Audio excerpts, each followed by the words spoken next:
When working with iPads, while some of the applications you may have in your MusicFirst Online Classroom will work via the MusicFirst Student application directly, others require a bit too much power for this, so they will not work directly in the MusicFirst Student application or the iOS web browser. They instead require you to download and install the free apps that facilitate their use on iPads from the Apple App Store.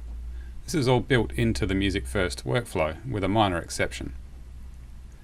If we look at Groovy Music, for example, when you're logged into the MusicFirst Student app and go to the software link to open Groovy, if it's not installed, it will prompt you to download and install this from the Apple App Store.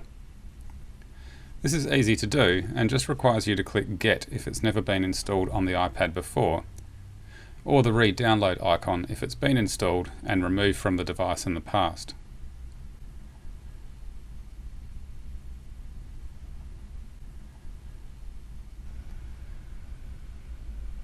When it's finished downloading, it will invite you to click Open. So far so good, and Groovy opens up, but this is where users can get confused. It invites you to log in, but because it's only just been installed, it doesn't actually know that the launch and installation process was initiated by the MusicFirst Student app.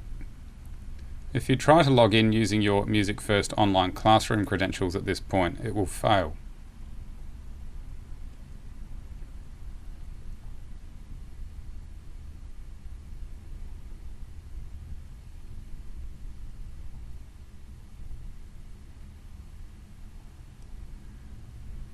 To fix this, just press the Home button on your iPad twice in quick succession and swipe the Groovy app off screen to close it.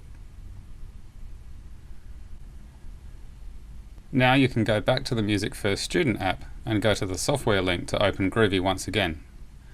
This time Groovy will know it's been opened via the MusicFirst Student app and will log you into your connected Groovy account automatically.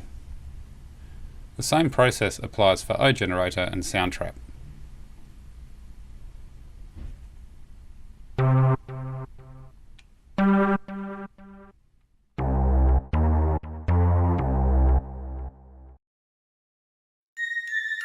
You